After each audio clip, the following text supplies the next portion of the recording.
Alright guys, there was some big news out there today. Uber is trying to buy Grubhub to create a food delivery giant. Uber wants to take a larger market share in this industry, especially during this time when everyone is staying home. So we will try to find out if Grubhub will accept the offer or it will have a counter offer to Uber. And let's try to see what would be the acceptable range where both of these companies could agree on a deal. This chart shows the comparison between Uber stock and Grubhub stock. The red line is Uber stock and the blue line is Grubhub stock. We can see that as soon as the rumor came out yesterday, so May 12th, that Uber is trying to buy Grubhub, we saw a big jump in Grubhub stock price to really high levels. Uber just recently announced its first quarter results for the year of 2020. They said that gross bookings grew to around $15.8 billion, which was up 8% year over year, with rides declining 3% and Uber Eats growing 54% year over year. The Uber Eats adjusted EBITDA of negative 313 million, which was down 4 million year over year, but it was up 148 million quarter over quarter. Uber also had around $9 billion in unrestricted cash equivalents, and short-term investments. To make the life of everyone easier during this stay-at-home orders, Uber waived the new restaurant activation fees in a number of markets and made it much easier and quicker for restaurants around the world to join Uber Eats. What they did during this time is that they launched a global feature allowing eaters to provide direct support to restaurants, and this resulted in over $3 million in direct contributions. During this whole time, Uber Eats added new members to their system. They signed partnerships with Chipotle with around 2,500 locations in US and Canada, along with Dunkin' Donuts over 4,000 locations and Shake Shack with around 150 locations. Before we further move on, please let's just keep in mind that this is not a financial advice channel, nor do we intend to be one of those. We are just here to share our opinion, thoughts, and the research we do on specific topics. We are not recommending or suggesting anything related to finance. In the last couple of years, people in the United States have really fallen in love with services that deliver restaurant meals to their homes. Just in the last 2 months, meal delivery has reached new levels of ordering because everyone is at home.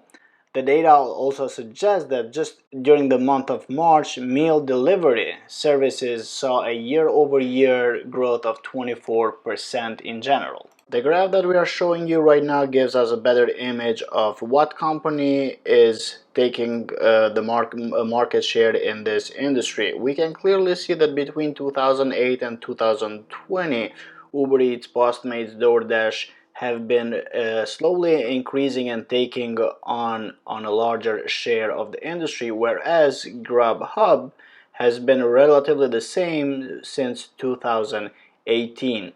On the right of this graph, we can see March 2020 share of sales.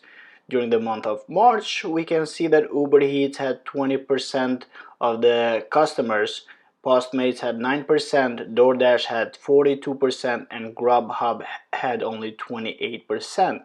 The fact that Uber Eats wants to buy out Grubhub is a clear indication that Uber Eats wants a larger market share and wants to be a leader in this industry. Uber offering to buy Grubhub during these rough economic times, and the times might even get rougher in the next coming months, shows you that Uber thinks and believes that this industry will be even bigger in the next coming months, due to a lot of lifestyle changes that we are experiencing because of the healthcare issue that has hit us recently. This chart also shows that Grubhub and DoorDash have larger market shares, and according to this, Grubhub is really popular in the northeastern areas, including Boston and New York, but we can see that DoorDash is very famous in the Texas metro areas, and also it's getting about 2/3 of the market share in the Bay Area.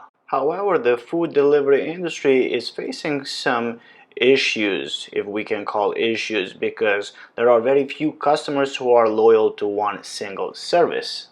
So if we go back in the beginning of 2018, we can see that the majority of Grubhub's customers were not using other meal delivery services, but now 2 years later, this has fallen drastically since competition has gotten intense and there are more players in the game. What is worth mentioning from this table is that the biggest meal delivery services are also the ones most likely to share the customers. The table shows that more than 25% of each company's diners also ordered food from DoorDash, which is one of the top competitors in the first quarter of 2020. As of today, Uber's market cap is sitting at around $55 billion, but Grubhub's market cap is sitting at around $5 billion.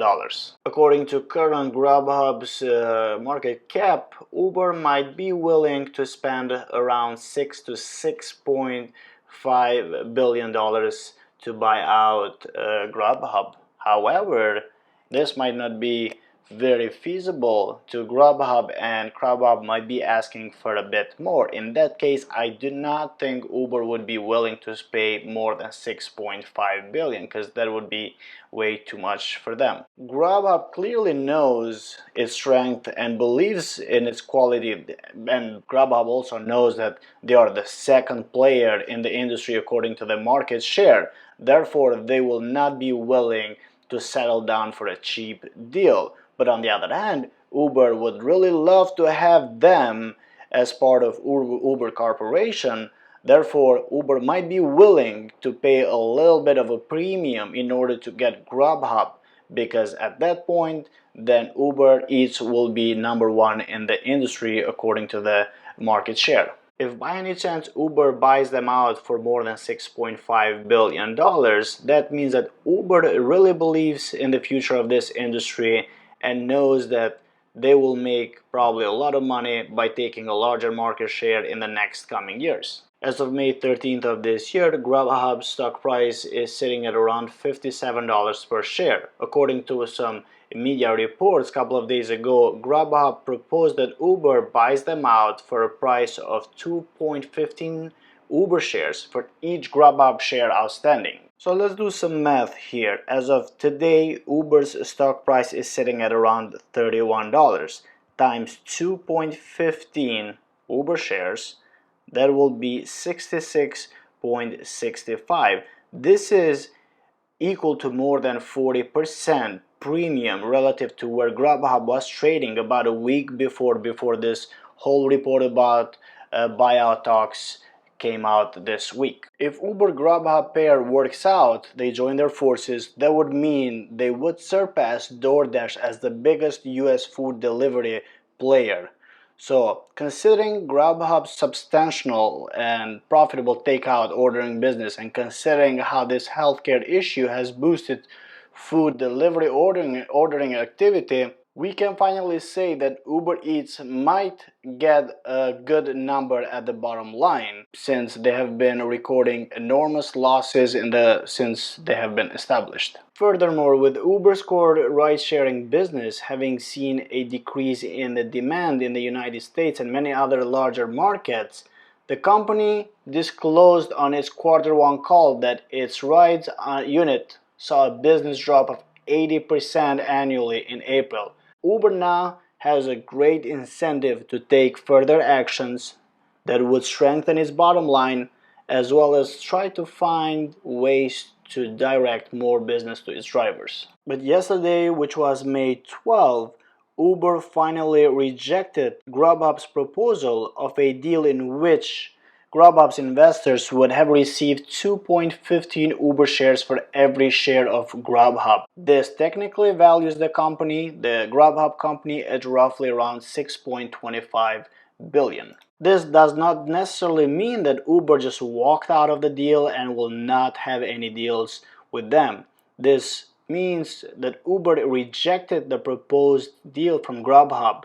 However, The Wall Street Journal reported also that Uber's board is expected to review the proposal in the next coming days as well. According to all of these reported news, Uber is trying to get a deal at 6 billion or below that. That's how it looks like.